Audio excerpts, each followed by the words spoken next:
People assume my biggest investment mistake was losing money. It wasn't. They assume it was buying the wrong stock. It wasn't. In fact, my biggest mistake taught me one of the most valuable lessons of my entire career. A lesson that eventually helped create hundreds of billions of dollars in wealth. The mistake was buying a company. That looked cheap, and for years I didn't realize how expensive that decision would become.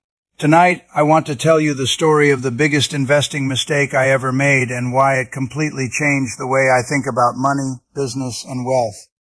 When people hear my name, they usually think about successful investments. They think about Coca-Cola. They think about Apple. They think about American Express. They think about decades of compounding and one of the greatest investing records in history. What they don't think about are the mistakes. And that's unfortunate because I've learned far more from my mistakes than I ever learned from my successes. One mistake in particular shaped almost everything that came afterward. It happened long before Berkshire Hathaway became a global powerhouse. Back then, I was simply looking for bargains. My mentor Benjamin Graham had taught me to search for companies trading below their intrinsic value. I became obsessed with finding cheap stocks. If a dollar could be purchased for 50 cents, I wanted to buy it. That strategy worked extremely well for a young investor with limited capital. The problem was that eventually I found a bargain that looked too good to ignore, a struggling textile company called Berkshire Hathaway. At the time, Berkshire Hathaway was not the company people know today. It was a declining textile manufacturer in New England. The textile business was becoming less competitive every year. Foreign competition was increasing. Profit margins were shrinking. The future was uncertain, but the stock was cheap, extremely cheap, when I looked. At the balance sheet, I believed I had discovered an opportunity. The company owned assets worth more than the market price of the stock. To me, that seemed like a bargain. I began buying shares aggressively. At first, the investment had nothing to do with building a giant holding company. It was simply a classic value investment. Buy something worth more than its market price. Wait. Profit. That was the plan. But business has a way of teaching lessons that spreadsheets cannot. What looked like a bargain on paper turned out to be a much more complicated reality. The textile industry was fighting a battle it could not win. Every year the company needed new equipment. Every year competition became more intense. Every year profits became harder to generate. The business consumed capital constantly. Money went in, very little came out. I kept hoping operational improvements would solve the problem. They didn't. I kept hoping management changes would solve the problem. They didn't. The economics of the industry were simply working against us. Eventually, I realized something important. A bad business can destroy even the best management team. You can work harder. You can become more efficient. You can make smart decisions. But if the underlying economics are terrible, success remains difficult. That realization changed my investing philosophy forever. For years, I had focused almost entirely on price. Was the stock cheap? Was it trading below book value? Could I buy assets for less than they were worth? Those questions mattered, but they weren't enough, because a cheap business often stays cheap for a reason. A company with weak economics may continue destroying value year after year. Suddenly, I wasn't asking only whether a stock was cheap. I started asking whether the business itself was exceptional. Did it have a competitive advantage? Did customers love its products? Could it raise prices without losing demand? Could it generate profits for decades? These questions proved far more valuable than simply looking for low prices. The Berkshire mistake forced me to evolve from a bargain hunter into a business owner. Around this time, another person began influencing my thinking. His name was Charlie Munger. Charlie challenged many of my assumptions. He argued that buying great businesses at fair prices was often superior to buying mediocre businesses at bargain prices. At first, I resisted the idea. My training came directly from Benjamin Graham. Cheap stocks were my comfort zone, but Charlie kept pushing. He pointed out that a truly great business could compound value for decades. A mediocre business could not. Over time, I realized he was right. And once I understood that, my investing career changed forever. The real turning point came when I acquired a small candy company called See's Candies. On the surface, it didn't look like the kind of business I would normally buy. The company wasn't trading at an enormous discount. It wasn't a classic bargain. In fact, by my old standards, it looked expensive. But Charlie Munger kept insisting. I was focusing on the wrong thing. He wasn't looking at today's earnings. He was looking at the quality of the business. Customers loved See's Candies. They bought the products year after year. The brand had a special place in people's minds. And perhaps most importantly, the company required very little additional capital to grow. That was the key.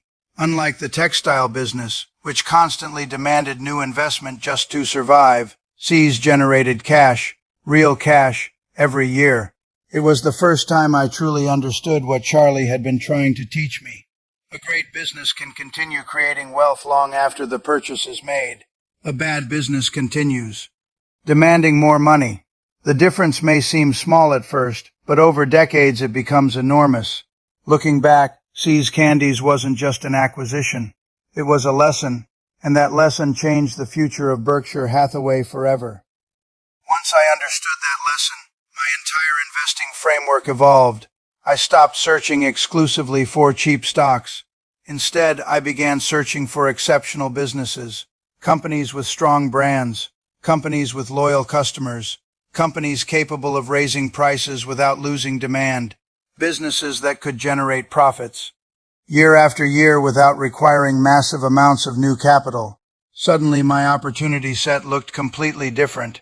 Instead of asking, "How cheap is this stock?" I began asking, "How good is this business?" That shift sounds simple, but it changed everything. Great businesses have a remarkable ability to compound wealth. They don't just survive, they grow, they expand, they create value continuously. Mediocre businesses rarely do. They struggle, they compete on price, they fight for survival. The textile company taught me that buying something cheap isn't enough. The quality of the business matters just as much as the price you pay. In many cases, it matters more. That realization became one of the foundations of Berkshire Hathaway's future success. Years later, that philosophy led me to one of my most famous investments, Coca-Cola. By traditional value investing standards, Coca-Cola wasn't dirt cheap, but it was something far more important. It was a wonderful business. Think about it. Millions of people around the world knew the brand. Customers purchased the product repeatedly. The company had enormous distribution advantages. Competitors struggled to replicate what Coca-Cola had built over decades. This wasn't a business fighting for survival. It was a business dominating its market. Once I understood the power of a strong competitive advantage, opportunities like Coca-Cola became much easier to recognize. The investment eventually generated tens of billions of dollars for Berkshire Hathaway, but the seeds of that success were planted years earlier inside a struggling textile company. Without the Berkshire mistake, I may never have fully appreciated the value of business quality. That's the strange thing about mistakes. Sometimes they become the foundation of future success. The key is learning the lesson before the cost becomes permanent. One of the biggest misconceptions about investing is that successful investors avoid mistakes. That's not true. Every investor makes mistakes. Every business owner makes mistakes. Every human being makes mistakes. The difference is not whether mistakes occur. The difference is what happens afterward. Some people become discouraged. Some become defensive. Some refuse to admit they were wrong. Those reactions are expensive. I've always believed the market is a great teacher if you're willing to listen. The Berkshire textile business taught me humility. It taught me that numbers alone don't tell the whole story. It taught me that management quality cannot overcome terrible economics forever. Most importantly, it taught me that opportunity cost matters. Every dollar trapped inside a weak business is a dollar unavailable for a stronger one. That lesson shaped thousands of future decisions, and those decisions eventually created extraordinary results. Success often comes from avoiding the same mistake. Repeatedly, learn the lesson once, then move forward wiser than before. So when people ask me about my biggest investing mistake, they expect a story about losing money. What I tell them instead is far more important. My biggest mistake wasn't the money I lost. It was the years I spent focused on the wrong question. I was asking whether a stock was cheap. I should have been asking whether the business was exceptional. Once I learned that distinction, everything changed. The lesson is simple. A wonderful company at a fair price is usually a far better investment than a poor company at a bargain price. Cheap doesn't automatically mean valuable, and expensive doesn't automatically mean overpriced. Quality matters. Competitive advantages matter. Customer loyalty matters. Strong economics matter.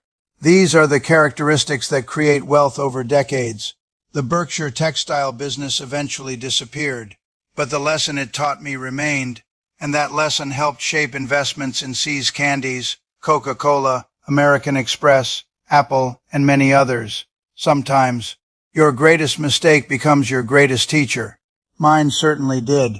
And if there's one thing I hope you remember from this story, it's this. Don't just buy stocks, buy great businesses. Because in the long run, the quality of what you own matters far more than how cheap it looked on the day you bought it. Years later, people began calling Berkshire Hathaway one of the greatest business success stories in history. They saw the billions of dollars in market value. They saw the famous investments.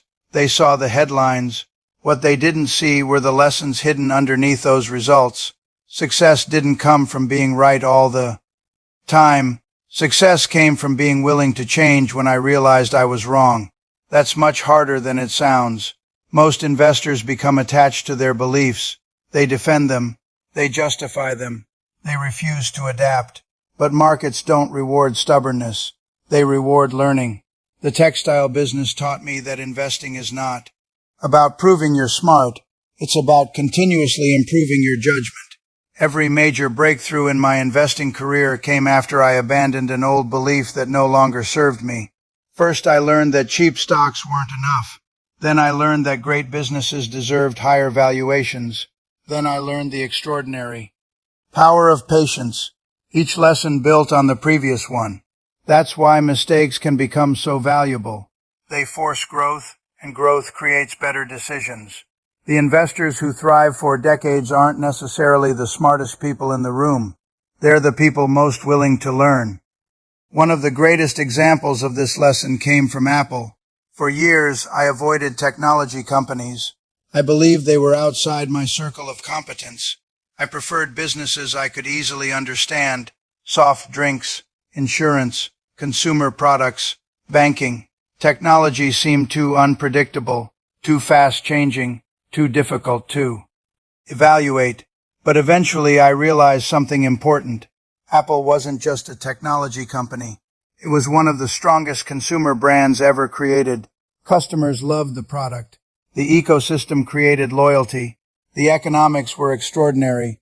Once I viewed the business through that lens, the opportunity became obvious. That investment eventually generated tens of billions of dollars for Berkshire Hathaway. But here's the important part. It only happened because I was willing to update my thinking. Had I remained trapped by my old assumptions, I would have missed one of the greatest investments of my career. That's another lesson the Berkshire mistake taught me. Never let yesterday's beliefs prevent tomorrow's opportunities. People often ask me for the secret to investing. They're usually disappointed by the answer, because there isn't one. There are principles. There are habits. There are lessons. But there is no magic formula. If I had to summarize what the Berkshire mistake taught me, it would be this: focus on quality, quality businesses, quality management, quality economics, quality decisions. Over time, quality compounds.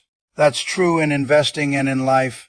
The challenge is that quality often looks expensive in the short term. Cheap opportunities attract attention because they seem like bargains. Great businesses require patience and discipline. Sometimes they require paying more than feels comfortable, but comfort is not always where the best decisions are found. The world is full of people searching for shortcuts. Most wealth is built by avoiding them. Slow, consistent compounding may not be exciting, but it has created more fortunes than any shortcut ever invented. Looking back now, I sometimes smile when I think about that struggling textile company. At the time, it felt like a frustrating mistake, a constant battle against economic forces we couldn't control. But life has a strange sense of humor. The very company that taught me my greatest investing lesson eventually became the platform for extraordinary success. Berkshire Hathaway transformed from a failing textile manufacturer into one of the most valuable companies in the world. Not because the textile business improved, it didn't. The transformation happened because the lessons learned there changed the way I allocated capital. Every future decision became better because of that experience. That's why I never regret mistakes that teach valuable lessons. The money lost is temporary. The knowledge gained can last forever. And in investing, knowledge is often the most valuable asset of all. So if there's one thing I want you to remember from this story, it's not the billions of dollars, it's not the famous companies, it's not even Berkshire Hathaway itself. The lesson is much simpler. Don't be afraid of mistakes. Be afraid of repeating the same mistake without learning from it. My biggest investing mistake wasn't buying Berkshire Hathaway. My biggest mistake was initially believing that cheap automatically meant valuable. Once I understood the difference, everything changed. Great businesses create wealth. Great decisions create freedom. Great lessons create better decisions. And sometimes those lessons arrive disguised as failures. Today, when investors ask me how to build wealth, I don't tell them to search for the cheapest stock in the market. I tell them to look for wonderful businesses managed by capable people with strong economics and durable competitive advantages. Then I tell them to be patient, because the most powerful force in investing isn't intelligence. It isn't luck. It isn't timing. It's the ability to make a good decision and give it enough time to work. That's the lesson a struggling textile company taught me, and it's a lesson worth billions.